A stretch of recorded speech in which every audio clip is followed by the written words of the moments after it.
Margaret Thompson walked into the Mountain View shooting range, carrying what looked like a child's toy.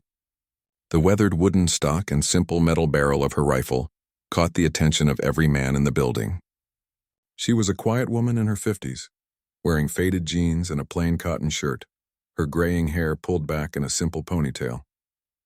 Nothing about her suggested she belonged among the serious shooters who frequented this place. The range was buzzing with activity that Saturday morning. Men in expensive tactical gear were setting up their high-end rifles, complete with advanced scopes and custom modifications. These were seasoned marksmen who took their hobby seriously, spending thousands of dollars on equipment and countless hours perfecting their skills. The atmosphere was thick with testosterone and competition as they prepared for the monthly long-distance shooting contest. When Margaret approached the registration table, the range officer barely looked up from his clipboard. "Ma'am, this is a precision shooting event," he said dismissively. "We're shooting at targets placed at extreme distances today. Maybe you'd be more comfortable at the shorter range downstairs." His tone was polite but condescending, the kind of voice people use when they think they're being helpful but are actually being insulting. Margaret simply smiled and placed her entry fee on the table. "I'd like to register for the 6,000-meter challenge, please," she said softly. The range officer's eyebrows shot up in surprise and several nearby shooters turned to stare.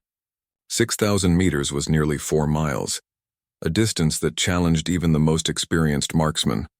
It required not just skill, but an intimate understanding of wind patterns, bullet drop, and atmospheric conditions. "Are you sure about that, lady?" called out Rick Morrison, a burly man in his 40s who considered himself the unofficial king of the range. He was adjusting the scope on his $8,000 custom rifle, a precision instrument that looked like something out of a science fiction movie. That's not exactly beginner territory. Most of us have been training for years just to hit targets at half that distance. The other shooters began to gather around, their curiosity piqued by the unusual sight.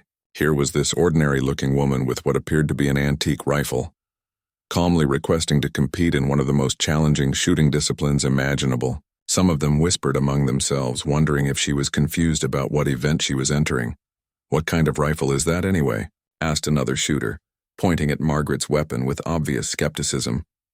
"Looks like something my grandfather might have used for hunting rabbits. No offense, but you're going to need something with a lot more punch for this kind of distance." Margaret looked down at her rifle with obvious affection, running her hand along the worn wooden stock. "This belonged to my late husband, James," she explained quietly. "He taught me to shoot with it many years ago. It may not look like much, but it served me well over the years." The men exchanged glances that spoke volumes. They saw a widow clinging to sentimental memories, probably hoping to honor her deceased husband by participating in something way beyond her abilities. It was touching in a sad sort of way, but they worried she might embarrass herself or worse, get hurt trying to handle the powerful recoil of long-distance shooting. "Look, Mrs." The range officer paused, waiting for her name. "Thompson, Margaret Thompson. Mrs. Thompson, I appreciate what you're trying to do here, really I do. But this competition isn't just about hitting a target. We're dealing with extreme distances, unpredictable wind conditions, and equipment that requires years of experience to master properly. Maybe you could start with something a little less ambitious."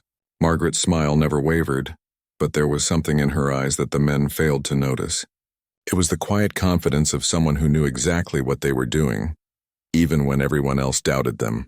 "I understand your concerns," she said calmly, "but I've been shooting for longer than you might think. I'd really like to give it a try." The range officer sighed and reluctantly took her money. "All right, but you'll be shooting last after the experienced competitors. And please be extra careful out there. If you feel overwhelmed at any point, just signal to the range master and we'll help you out."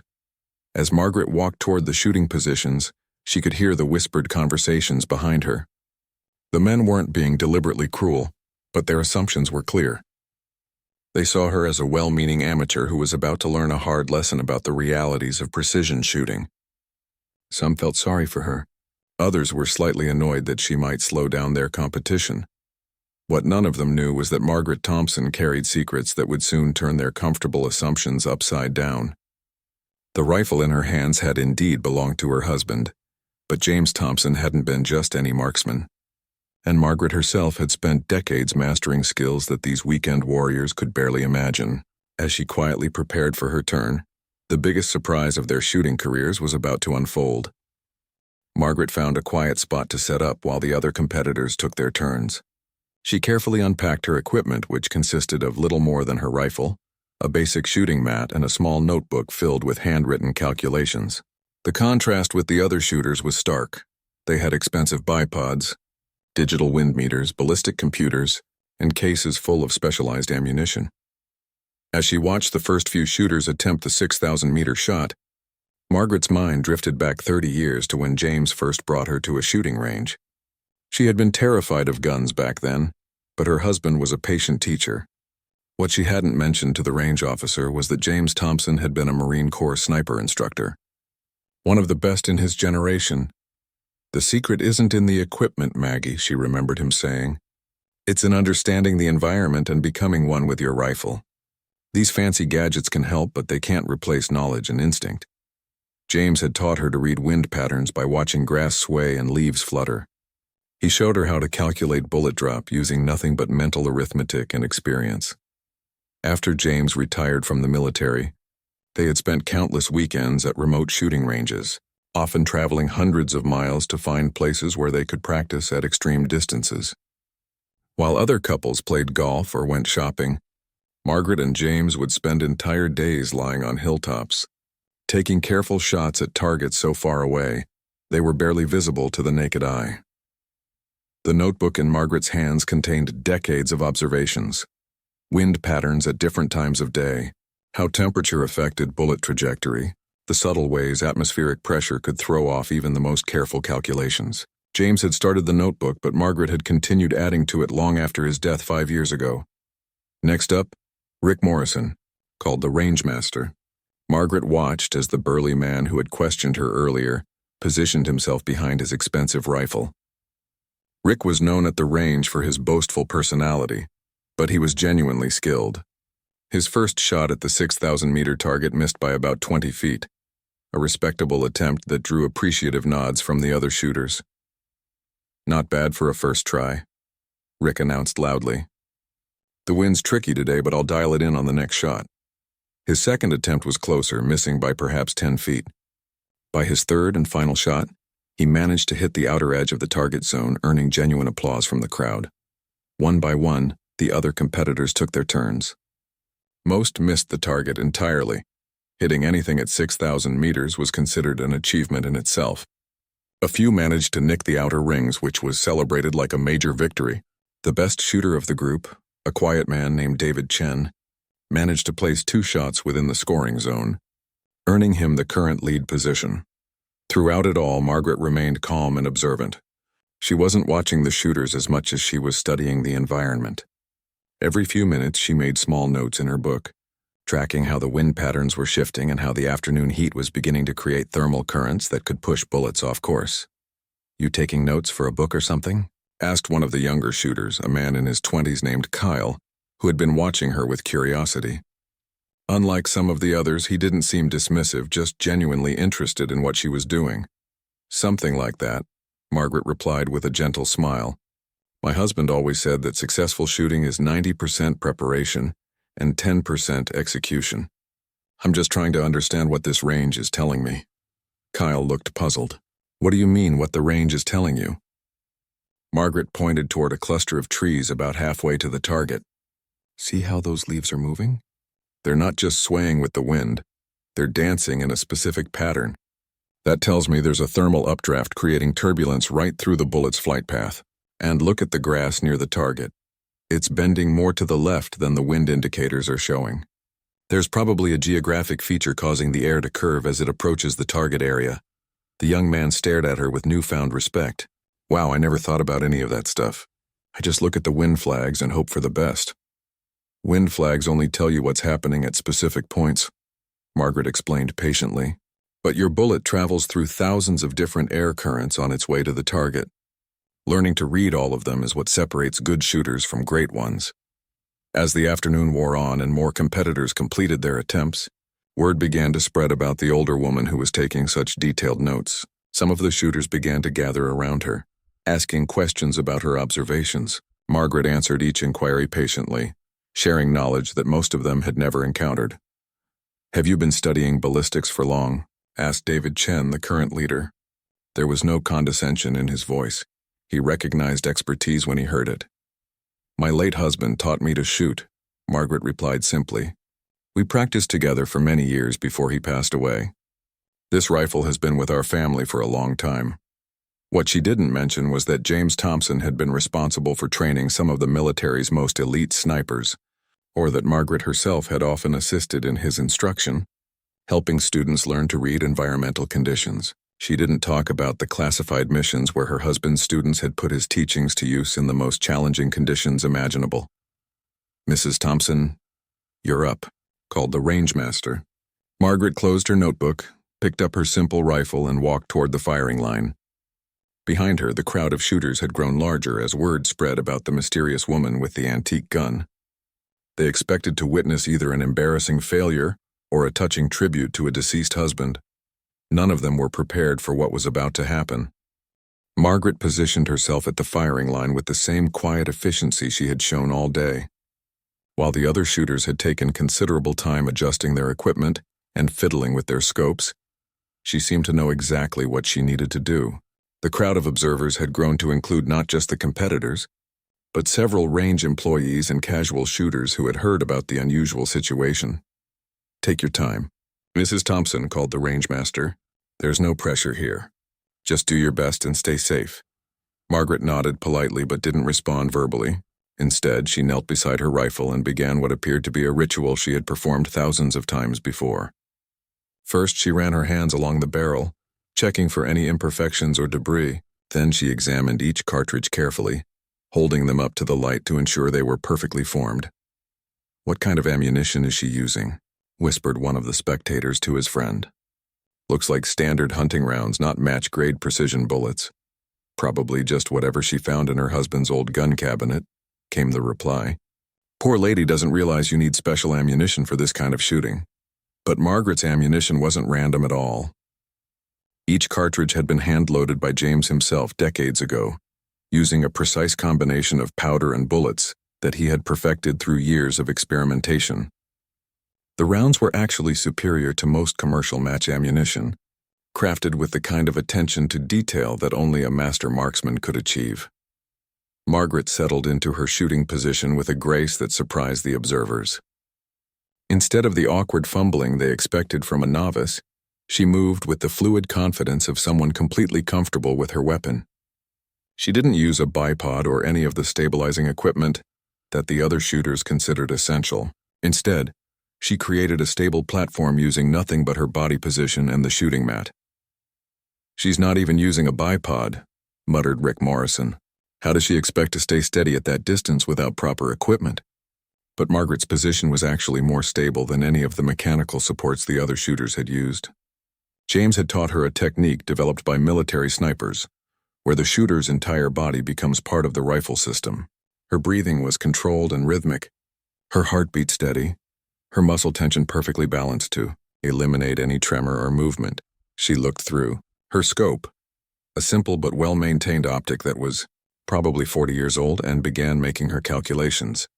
Unlike the other shooters who relied on digital devices and ballistic computers, Margaret was doing complex mathematics in her head, factoring in wind speed, air density, temperature, humidity, and a dozen other variables that most recreational shooters never considered. The target at 6,000 meters was barely visible even through the scope. It appeared as little more than a white speck against the brown hillside, wavering in the heat shimmer that rose from the desert floor. Most of the earlier shooters had struggled just to locate the target consistently, let alone hit it. Margaret spent several minutes studying the target area, not looking for the bullseye itself, but reading the environmental conditions between her position and the distant hill. She watched how dust particles moved in the air, observed the behavior of small plants and debris, and tracked the subtle changes in atmospheric conditions that occurred as the afternoon progressed. Is she actually going to shoot, or is she planning to study that target all day? Joked one of the spectators, though his tone was more curious than mocking now. There was something about Margaret's intense concentration that commanded respect, even from the doubters. Finally, Margaret made a small adjustment to her scope. just a few clicks of elevation and windage. The movements were precise and confident, the actions of someone who knew exactly what those adjustments would accomplish. She settled back into her shooting position and controlled her breathing, entering the meditative state that James had taught her was essential for extreme distance shooting. "Shooter ready," called the range master. Margaret nodded slightly, never taking her eye from the scope. The crowd fell silent, sensing that something significant was about to happen.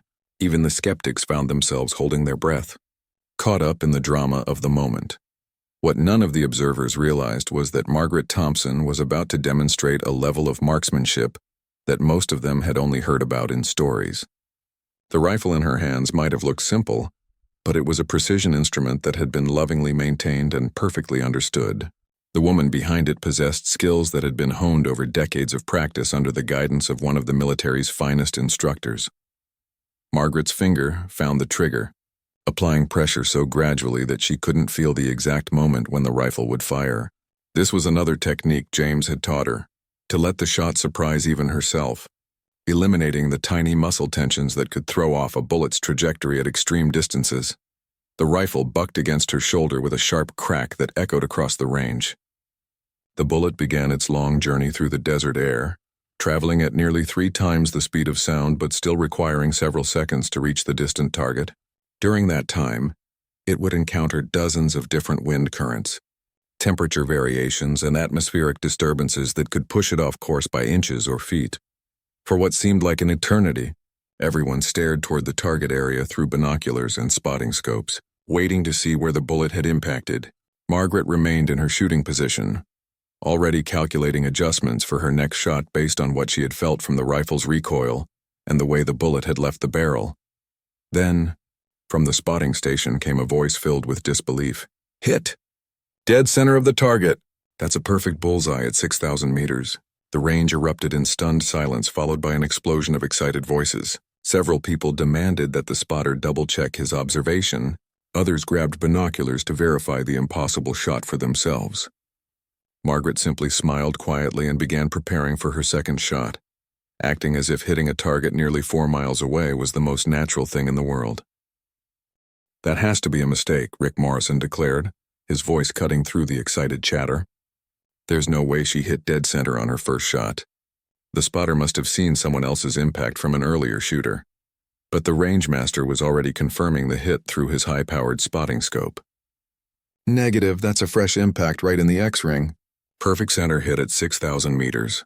I've never seen anything like it in 30 years of running this range." The crowd pressed closer to the firing line, everyone wanting to get a better look at the woman who had just accomplished something that most of them considered nearly impossible. Margaret remained focused on her rifle, making microscopic adjustments based on what she had learned from her first shot. She seemed completely unaffected by the commotion around her. "Ma'am, that was an incredible shot," said David Chen, the previous leader. "I have to ask, where did you learn to shoot like that? That level of precision doesn't come from casual weekend practice." Margaret looked up from her scope with a modest smile. "My husband was a good teacher. He always said that shooting was more about patience and understanding than equipment and luck." "What branch of the military was your husband in?"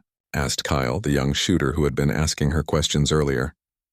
Something in her demeanor suggested a military connection, though he couldn't quite put his finger on what it was. "Marines," Margaret replied simply, then returned her attention to her rifle preparation. This revelation sent a new wave of murmurs through the crowd. Military training would explain some of her skill, but even former Marines didn't typically shoot at this level without years of specialized training. There was clearly more to Margaret Thompson's story than she was letting on. "Ready for shot number 2, Mrs. Thompson?" called the rangemaster. He had dropped the condescending tone completely and was now treating her with the respect due to a master marksman. Margaret settled back into her shooting position, once again entering that zone of complete concentration. Her second shot followed the same methodical process. Careful observation of environmental conditions, precise calculations made in her head, minute adjustments to her scope settings, and finally the gradual pressure on the trigger that released the bullet on its long journey. The crack of the rifle was followed by another tense wait as everyone strained to see the distant target. This time the spotter's voice was filled with awe rather than disbelief. Another dead center hit. 2 perfect bullseyes at 6,000 meters. Now the crowd was beyond amazed. They were witnessing something that bordered on the impossible. Even world-class competitive shooters would struggle to achieve this level of accuracy at such an extreme distance, especially with what appeared to be basic equipment. "Okay. Who are you really?" demanded Rick Morrison, his earlier arrogance replaced by genuine curiosity and grudging respect. "Nobody shoots like that without serious professional training. Are you some kind of former military sniper or something?" Margaret looked around at the circle of faces staring at her with newfound respect. For a moment she seemed to be weighing how much of her story to reveal. Finally, she set down her rifle and spoke in a voice that was barely above a whisper. "My husband's name was Master Gunnery Sergeant James Thompson. He was the head instructor at the Marine Corps Scout Sniper School for 15 years. After he retired, he trained police SWAT teams and military contractors. I assisted him with his instruction for over 20 years. The revelation hit the crowd like a physical blow. They had been watching not just a widow trying to honor her husband's memory, but a woman who had spent decades learning from one of the most skilled marksmen in American military history. Margaret had downplayed her background, but the truth was that she had been an unofficial part of some of the most advanced sniper training in the world. "You helped train military snipers?" asked David Chen, his voice filled with awe. "I helped students learn to read environmental conditions," Margaret corrected. "James always said that shooting was only half the skill. The other half was understanding how the world around you would affect your bullet's flight. Many of his students struggled with the mental calculations and environmental awareness, so I developed ways to teach those skills more effectively." Now her earlier observations about wind patterns and thermal currents made perfect sense. She hadn't just been taking casual notes, she had been conducting the same kind of detailed environmental analysis that military snipers used in life-or-death situations. "What's the longest shot you've ever made?" asked Kyle, almost afraid to hear the answer.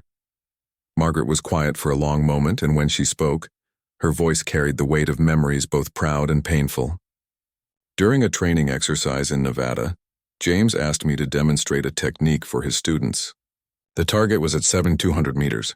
I made the shot on my second attempt. The number sent a shock through the experienced shooters. 7,200 meters was over 4 miles, a distance that pushed the absolute limits of what was possible with conventional rifle equipment. Only a handful of people in the world had ever successfully made shots at that range.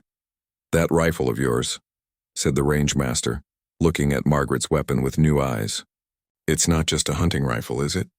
"James built it himself from a military action," Margaret explained.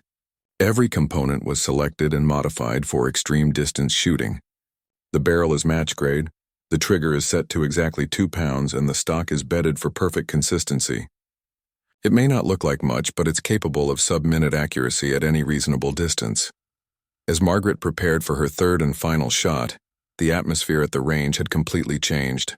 The woman they had dismissed as a well-meaning amateur was revealing herself to be one of the most skilled marksmen any of them had ever encountered. The teasing and condescension had been replaced by respectful silence and genuine admiration. Margaret positioned herself for her final shot, as word of her incredible performance spread throughout the shooting complex. People from other ranges had come to witness what many were calling the most impressive display of marksmanship they had ever seen. The woman who had walked in carrying what they thought was a toy gun had completely revolutionized their understanding of what was possible. "No pressure, Mrs. Thompson," joked the range master, though his tone was filled with genuine respect. "You've already accomplished something that most of us couldn't do in a lifetime of trying." But Margaret felt the pressure differently than the observers might have expected. This wasn't about proving herself to skeptical strangers. It was about honoring the memory of the man who had shaped her life and taught her skills that she carried like sacred knowledge.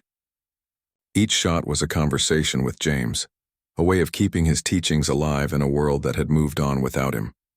As she settled into her shooting position for the third time, Margaret's mind wandered to a conversation she and James had shared just weeks before his death. He had been weak from the cancer treatments, but his mind was still sharp, still focused on the details that made the difference between good shooting and great shooting. "Promise me something, Maggie," he had whispered from his hospital bed. "Don't let anyone convince you that you're not good enough. You've learned everything I had to teach, and you've added your own understanding on top of it. You're a better shot than 90% of the military snipers I trained, but people will always underestimate you because you're not what they expect a marksman to look like. Now, surrounded by men who had initially dismissed her capabilities, Margaret understood exactly what James had meant. Her skill had never been in question, only other people's ability to recognize it. The rifle in her hands wasn't just a tool. It was a connection to decades of shared experience and knowledge passed down from one of the finest marksmen of his generation. Margaret studied the target one final time, noting how the wind patterns had shifted slightly as the afternoon progressed. The thermal currents were becoming more pronounced as the desert floor heated up, creating invisible rivers of turbulent air that could push her bullet off course. Most shooters would have found these conditions challenging, but Margaret had learned to read them like a familiar book. She made her final scope adjustments, tiny movements that compensated not just for wind and distance, but for the specific way her rifle behaved under these exact conditions. James had taught her to understand her weapon so completely that she could predict how it would perform before she even pulled the trigger. "Shooter ready," called the range master. The crowd fell into absolute silence. Camera phones appeared as people documented what might be a once-in-a-lifetime demonstration of marksmanship. Even Rick Morrison, who had been the most skeptical of her abilities, watched with undisguised admiration and anticipation. Margaret controlled her breathing, slowing her heart rate through techniques that James had learned from military combat veterans. Her finger found the trigger with the gentle touch of someone who had performed this action thousands of times under every conceivable condition. The world around her seemed to fade away until there was nothing but her, the rifle, and a target nearly 4 miles away. The shot broke with perfect surprise, the rifle recoiling smoothly against her shoulder. As the bullet began its long arc through the desert air, Margaret held her position, following through with the same precision she had applied to every aspect of the shot. In her mind, she was already calculating where the bullet should impact, based on every variable she had observed and measured. The seconds stretched endlessly as the bullet covered its impossible distance. Everyone at the range held their breath, binoculars and spotting scopes trained on the distant target. Margaret remained perfectly still, confident in her shot but humble enough to know that at such extreme distances, even perfect technique could be defeated by factors beyond human control. "Hit," shouted the spotter, his voice cracking with excitement. "Dead center again!" 3 perfect bullseyes at 6,000 meters. I've never seen anything like this in my entire life. The range erupted in applause and cheers. Several of the shooters rushed to shake Margaret's hand, their earlier skepticism completely forgotten. Others stood in stunned silence, trying to process what they had just witnessed. A few were already pulling out their phones to call friends and family, knowing that no one would believe their story without independent confirmation. "Mrs. Thompson, that was absolutely incredible," said David Chen, the previous competition leader. "I've been shooting competitively for 20 years, and I've never seen anyone demonstrate that level of skill. You've just set a new standard for what's possible at this range." Margaret stood and carefully secured her rifle, her movements as methodical and precise as everything else she had done that day. "Thank you," she said quietly. James would have been proud. He always said that the real test of a marksman wasn't whether they could make one good shot, but whether they could make the same shot consistently, under any conditions. 3 perfect shots at 6,000 meters is beyond consistent, said Kyle, shaking his head in amazement. That's superhuman. I mean, what are the odds of doing that even once, let alone 3 times in a row? The odds improve when you understand what you're doing, Margaret replied with a gentle smile. James spent years teaching me that precision shooting isn't about luck or natural talent.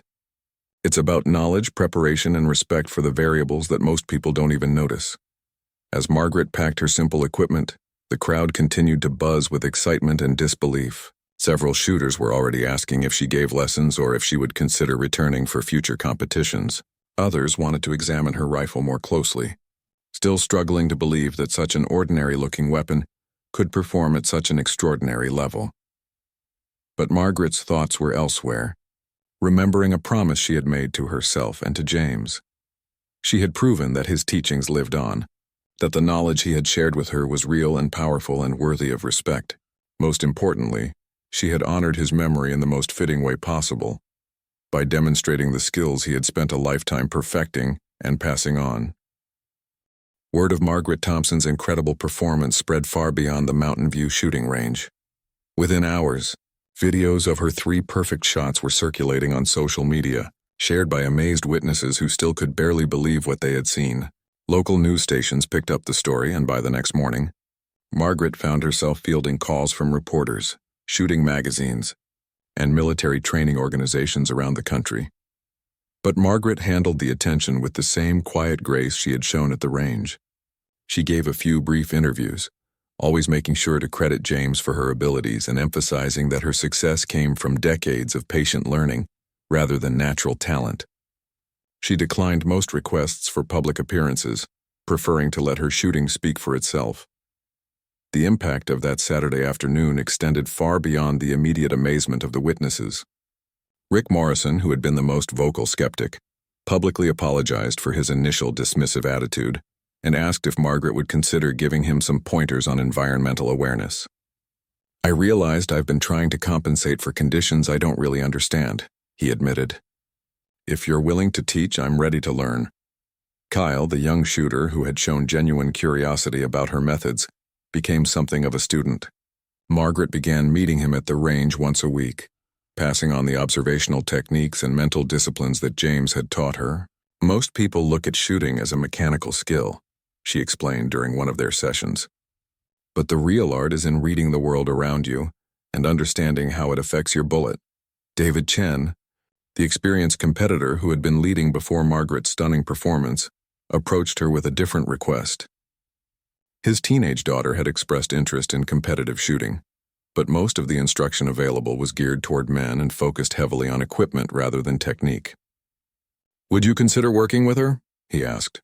"I think she would benefit from learning your approach to the mental side of marksmanship." These teaching opportunities brought Margaret a satisfaction she hadn't expected. As she worked with new students, she found herself remembering more of James's lessons and discovering new ways to explain concepts that she had internalized over decades of practice. Each student who learned to read wind patterns or calculate bullet trajectories was carrying forward a piece of James's legacy.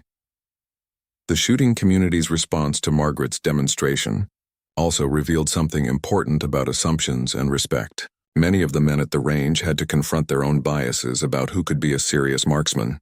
Age, gender, and equipment had blinded them to the possibility that real expertise might come in an unexpected package. "I've been thinking about that day for months now," the range master told a local reporter. "We all learned something about not judging capability by appearance. Mrs. Thompson taught us that mastery isn't about having the most expensive gear or fitting a certain image. It's about knowledge, patience, and the willingness to truly understand your craft." Margaret's rifle, which had been the subject of so much initial skepticism, became something of a legend at the range.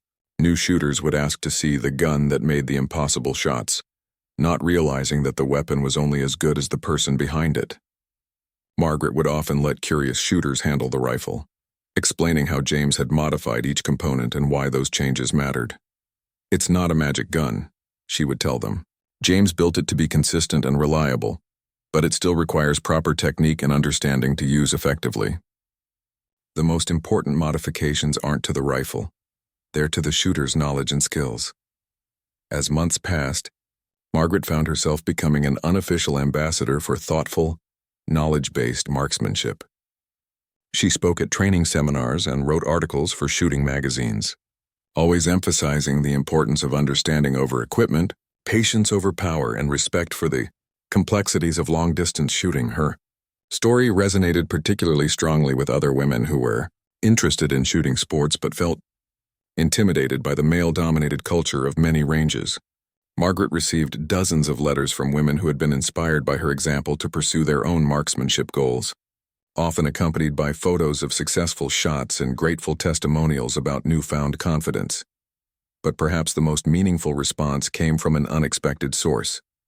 3 months after her legendary performance, Margaret received a letter from the current commandant of the Marine Corps Scout Sniper School. He had heard about her demonstration and done some research into her background and James's service record. "Mrs. Thompson," the letter read, "your husband's contributions to Marine Corps marksmanship training are still remembered and respected here. The techniques he developed are still being taught to our current students. To learn that those same skills live on through you is both inspiring and humbling. We would be honored to have you visit our school and share your insights with our current instructors and students. The invitation brought tears to Margaret's eyes. It represented not just recognition of her abilities, but acknowledgement of the life she and James had built together around their shared passion for precision marksmanship.